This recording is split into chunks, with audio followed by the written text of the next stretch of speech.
16岁时，他就代表英冠球队出场参加职业比赛。17岁时，俱乐部决定为他退役了他所穿的22号球衣。20岁时，他加盟了世界上最大的俱乐部皇家马德里，并获得了金童奖。作为一名中场球员，他在西甲的第一个赛季便打入19颗进球。从青训球员到世界顶级中场，他仅用了短短的4年。他也是哈兰德的好朋友，而且他的踢球风格与20年前的齐达内非常相似。那么他是谁呢？他就是祖德·贝林厄姆。今天这期视频就来聊聊他的故事。在足球历史上，进球数超过700球的球员包括贝利、C 罗和梅西，而贝林厄姆的父亲也有超过700球的进球纪录。不过，这700球都是他在英格兰第7级别联赛中取得的。贝林厄姆的父亲也是一名警察，平时在工作之余踢半职业联赛。在这样足球家庭中，贝林厄姆和他弟弟从小便观看父亲的比赛。由于出生在伯明翰的一个小镇，父亲还常常带他们去观看伯明翰俱乐部的英冠比赛。8岁时，他就加入了伯明翰俱乐部的青训营。14岁，他就升上了 U18 梯队；15岁就加入了 U23 梯队。在 U23 的一场比赛中，伯明翰对阵诺丁汉森林，他在第60分钟替补上场，87分钟时抓住机会铲射破门，帮助球队获得胜利。这一表现吸引了许多欧洲顶级俱乐部球探的注意。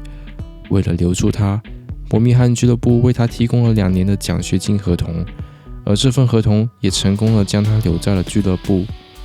俱乐部的主教练非常欣赏他，并这样评价道：他的比赛管理能力令人难以置信，他能看到别人看不到的视野，在击球之前就已经知道队友的位置。在梯队时，贝林厄姆就主动要求教练让自己尝试不同的位置，目的是克服球场上的弱点，并寻找自己可以改进的地方。正是因为这种主动性，他才能发展得如此全面。在19到20赛季，他晋升伯明翰一线队，并被分配了22号球衣。在英格兰联赛杯首轮对阵朴茨茅斯的比赛中，他首发出场，成为伯明翰俱乐部史上最年轻的出场球员。这是他第一次首发踢职业比赛，但伯明翰城却以0-3输给了朴茨茅斯。不过，他还是被伯明翰当地的报纸评为本场比赛的最佳球员。虽然可能有些偏袒，但也说明他的表现优于其他的伯明翰球员。在英冠联赛第6轮对阵斯托克城的比赛中，第30分钟时，球队的左边中场受伤，教练立刻让贝林厄姆热身准备上场。到了比赛第76分钟，双方1-1打平。他中场接球后突破至弧顶区域，直接起脚射门，足球被后卫碰到，然后折射飞进球门，帮助球队反超，并最终赢得了比赛。这次出色的表现让教练决定将他安排为下一场比赛的首发。起初，伯明翰的主教练采用的是4-4-2阵型，他被安排到左边中场的位置，但他主动对教练说：“我愿意承担更多责任。”教练看出了他的才华，也认为他能够承担更多的比赛责任，于是决定在他为球队出场第4场比赛里，让他作为中场首发出场。这个位置的调整让贝林厄姆踢得更加自如，他可以频繁接近对方禁区并制造威胁。随着位置的变化，他的表现也越来越出色，在19年11月获得了英冠联赛最佳年轻球员奖。当他在英冠联赛获得主教练更多信任时，疫情爆发了，英冠联赛也受到影响，导致联赛末期的比赛全部暂停。此时他已经在英冠联赛首发出场了32场，并打进了4个进球。对于一名未满18岁的球员来说，这已经是非常出色的表现。在疫情停赛期间，曼联向贝林厄姆提出2000万欧元的转会报价，并邀请他参观俱乐部。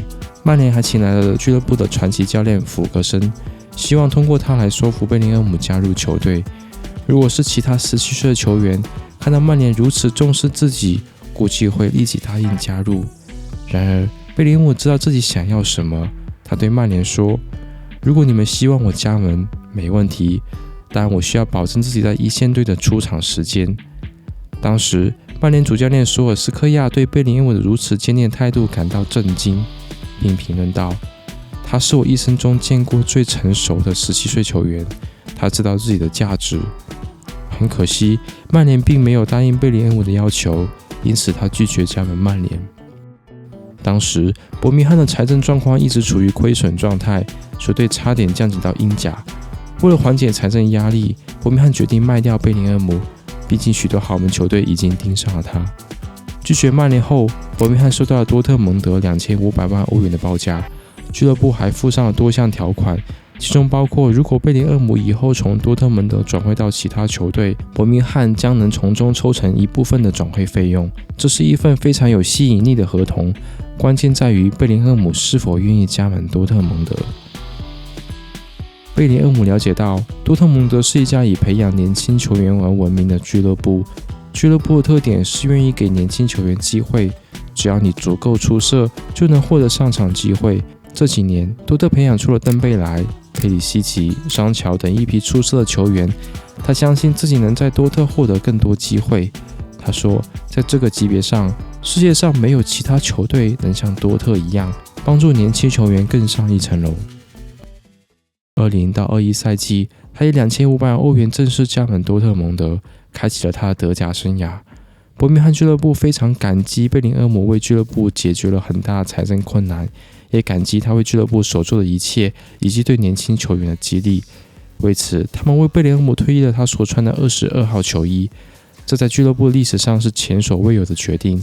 一名17岁的球员让俱乐部为他退役球衣，由此可见，贝林厄姆对伯明翰俱乐部非常的重要。他在多特的第一场比赛发生在德国杯第一轮，球队面对德丙球队杜伊斯堡，教练安排他以后腰身份出场。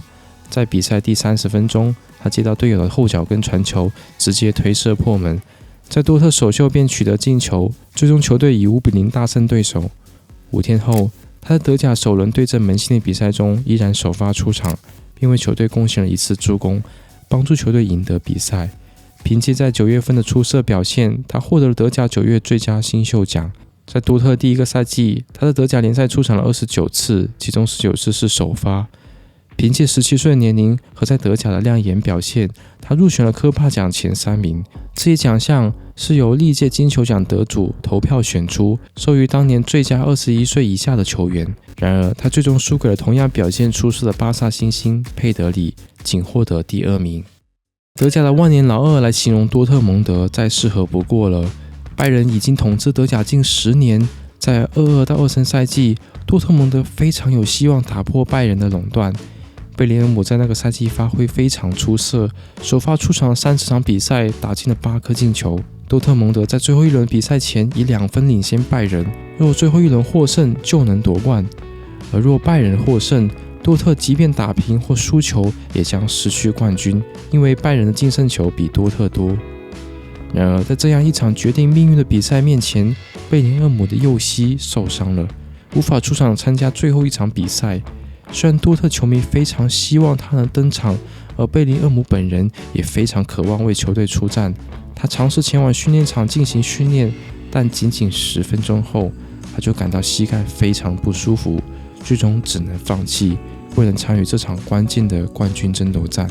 多特最后一轮对手是排名联赛第9的美因茨，整体实力上，多特明显强于对手，即便没有贝林厄姆，取胜机会依然很大。然而比赛上半场，美因茨就取得2-0领先，而多特错失了1颗点球。虽然下半场多特拼尽全力将比分追至2-2，但随着比赛中场哨声的响起，在同一时间进行的拜仁比赛中，拜仁取得了胜利。也就是说，多特蒙德的冠军梦就此破灭了。坐在替补席上的贝林厄姆眼含泪水，失望至极。他不禁想，如果自己能够上场，或许结果有所不同。遗憾的泪水在他脸上久久未曾消退。2022年的世界杯，尽管英格兰止步于8强，但贝林厄姆首发出场所有的比赛，并贡献了1球1助。凭借在世界杯和联赛中的表现，他获得2023年的科帕奖，成为首位获得此殊荣的英格兰球员。在多特蒙德3年里，他已经成为世界顶级的中场球员，而且他那时才20岁。当时他的好友哈兰德已经转会曼城，而他也意识到是时候离开多特了。此时皇马已经对这位年轻的英格兰中场产生了兴趣，而利物浦也加入了竞争的行列。尽管他的许多英格兰国家队队友都建议他加盟英超，可以选择利物浦或者其他的豪门，但他显然没有意向加入英超联赛。他说道：“我想走出自己的舒适区。”最终，在面对2家顶级俱乐部的邀请后，他选择了皇马，理由也非常简单。他观看了21-22赛季的欧冠决赛，那场比赛皇马以1-0战胜利物浦。对贝里厄姆来说，赢得欧冠冠军的球队才是世界上最好的俱乐部。皇马以1.4亿欧元签下了他，这笔交易也使得他小时候效力的母队伯明翰俱乐部获得600万欧元的收益。在23-24赛季，他身披皇马5号球衣，与巴尔韦德、楚阿梅尼一起组成银河战舰 3.0 的中场组合。许多球迷以为他加盟皇马会逐步成长为一位巨星，但他的前3场比赛完全出乎所有人的预料。他在西甲首轮对阵毕尔巴竞技时首发出场，并在皇马首秀破门。第2轮对阵阿尔梅里亚，他梅开2度。第3轮对阵塞尔塔，他打进了比赛的唯一进球，帮助球队获胜。仅仅3场比赛，他便征服了皇马的球迷，球迷们也开玩笑称他为贝主。整个23-24赛季，他打进了19颗进球，排名西甲进球榜第3，与巴萨前锋莱万同样的进球数。不过别忘了，他是一名中场球员，进球数竟与前锋不相上下。他加盟皇马第1个赛季就帮助球队赢得了西甲和欧冠冠军。1个赛季后，他已经成为全球家喻户晓的球星，而此时他才21岁。2024年欧洲杯，英格兰被认为是最有机会获得冠军的队伍之一。队内有许多来自英超顶级俱乐部的年轻球员，前场进攻球员星光璀璨，球迷们原本以为他们会在比赛中打出精彩的配合，但从小组赛开始，英格兰整体进攻却显得非常受阻。福登和贝林厄姆常常出现位置重叠的情况。看来英格兰主教练索斯盖特当时还不太清楚如何充分发挥贝林厄姆的作用。英格兰跌跌撞撞地进入16强，在对阵斯洛伐克的比赛中，上半场被对手先取得进球，临近比赛结束时，贝林厄姆打入了一记精彩的倒钩进球绝平对手，帮助英格兰将比赛拖入加时赛。最终英格兰2-1逆转斯洛伐克。